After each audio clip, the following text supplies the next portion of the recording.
Welcome. Hi, I'm Ida Reis, and I'm a certified divorce lending professional. And this interview is part of the Divorce Literacy Series sponsored by the Divorce Lending Association. We're really excited about this unique project because it's an excellent opportunity to provide insight and access to local family law professionals and related professionals to those who are looking for information. And today I have with me my friend Amanda Campbell. Amanda, would you kindly introduce yourself to our audience and tell us what you do? Hi, yes, thank you for having me. Excited to be here. So my name is Amanda Campbell. I'm a Senior Vice President and Advisor with WealthSpire Advisors, and I have made it my life's mission to guide women to their own financial empowerment and security pre, post, and during the divorce process. I become part of the divorce financial team, meaning that I really support women going through divorce by making sure they understand every single number that's being thrown around at the table. I know that can be overwhelming and sometimes just a lot going on. So I'm there to provide her with the utmost support that she needs so she can understand every single number and feel confident that she's making the right decision. Well, you are a good friend in the process because, that's probably a thing that is very mysterious to a lot of people is the numbers because the emotional piece of it wraps them up tight. And so to have an advocate like you is a great thing. So we know each divorce is unique and everyone experiences their own unique journey in the process. But if a client came to you and facing divorce, what would you immediately share with that client? How would you handle that? Great question. So when I first meet a woman kind of going through divorce, I just let her know that I understand that it's emotional. Wealth, money touches every aspect of our lives, right? So I just lay it all out there that I know this is going to be an emotional process. And the thing that I share with all of my clients is I can run when you need to run and I can walk when you need to walk. Meaning, if you don't understand a financial planning concept or everyone's talking about a budget and buying a house and is it too much? Is it not enough? I can either be with you at that conversation, we can rapid fire through it, or we can just start with the basics, right? What is a budget? How much can you spend? What is a mortgage rate, right? How does that affect you? How do we come up with it?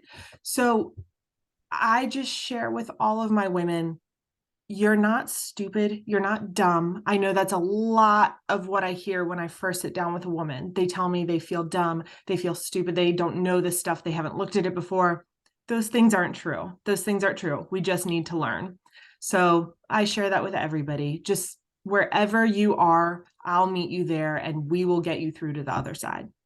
That's awesome. That's awesome. That vulnerability is really something that can be so overwhelming in that process because you're being hit in a side that really turns your life upside down, and then trying to figure these things out and having a professional like you, Amanda, is, I'm sure, a great comfort. Um, if you had to say what was the most misunderstood thing, do you think that you'd already covered it, or do you have something else to add? I think the most misunderstood thing kind of ties into that. A lot of times I hear professionals say, just get your client to take the emotion out of it. What does that even mean? Again, money touches every aspect of our lives. And I say financial planning as much as of an art as it is a science, meaning I can run the numbers all day long, but a lot of what I do is talking to women about how do you feel about this proposed number? Just because the math says it should be this, what is the emotion tying you to this? So for example, a lot of women sometimes want to have the house for themselves, keep the house in the divorce.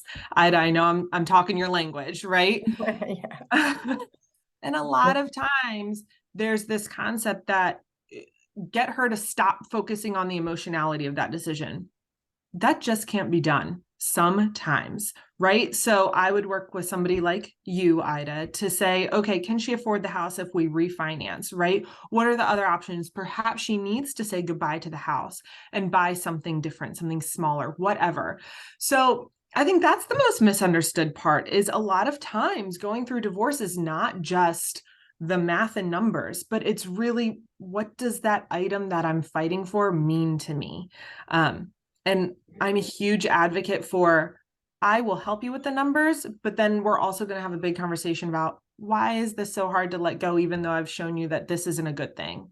Or how can we pivot and turn this into a good thing to let go of this asset or this item because it's not going to serve you? Yeah, great answer. We love that. What was your most gratifying case? And do you mind sharing, something about that with us? Why was it so impactful? Yeah. So I think my most gratifying case was a woman who came to me, like I said, just so beaten down at the beginning of the divorce process, used a lot of that self-deprecating language. I'm stupid. I'm dumb. You probably think so much less of me than your average client because I didn't look at this stuff. We honestly couldn't get through a single meeting without tears and her just really beating herself down. And it was a lot of me saying, you're not any of those things. You're welcome to cry. You're welcome to do all those things, but you are a smart woman and we just need to learn this stuff together. I'm going to help you. Right. So seeing her on the other side after a 1.5 year long divorce, seeing her on the other side now come into my office with a smile on her face, she no longer feels like, oh my gosh, Amanda's going to yell at me, or, Yeah. Amanda's going to think less of me, right? Seeing her now on the other side say, I might not understand every single investment or every single asset I have, but Amanda, I know you're taking care of me and I know that I feel good and I have a budget that I spend every month. I know that everything is working. Just seeing, and that this is true for all my clients, I love seeing her on the other side. I love seeing the beautiful, bright person that I know she can become after the divorce process with just a little bit of support and empowerment. Yeah, well, that's wonderful because again, that emotional piece is so critical because they're going through such a transition that's difficult in their life. And sounds like you made an amazing difference for that particular client, and kind of like walking with her to that solution in the end, and then helping her implement, those things that from your side of the finances, which is awesome. Do you have any final thoughts for our listeners? Anything else that we didn't cover, or anything else you would like to share? Yeah, I would just like to kind of broadcast to all women going through divorce that you should really try to find a certified divorce financial analyst, certified financial planner, someone who's just going to be an advocate for you from the numbers perspective, right? So many of the attorneys I work with, they're thankful to have a CDFA at the table because they're the first ones to say, listen, I don't do the numbers. I know enough to be dangerous, right? But I'm also, Mhm. right, they're also expensive or hourly. So it's kind of like having me on the divorce team as well provides another resource, another specialty person to really dig in and kind of have the quote unquote final say on, yes, this is a good idea for my client. No, it's not, right? Just an advocate for that woman that my only purpose is to make sure that she feels good about all the numbers that are being thrown around, make sure she understands them, and make sure that they are truly in her best interest.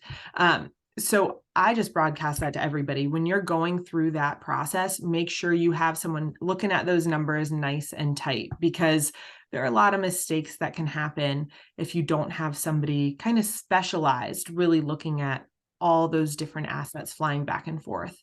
So make sure you Yeah. have somebody kind of looking at that stuff and on your team. Yes, so you have the attorneys and you have the financials and other professionals that help during the process. They have their own specialty field, and it's all very, very crucial and important to solve the issues. So, Absolutely. yeah. So listen, Amanda, I can't thank you enough for taking the time with me today. And if someone would like to get in touch with you, how would they do that? Yes, so you can call my office at 410-988-9494 or email me directly at amanda.campbell, CAMPBELL at WealthSpire, all one word, WealthSpire.com. Amanda.Campbell at WealthSpire.com. And I'd love to speak with you. Thanks so much again. We appreciate it. Oh, thank you.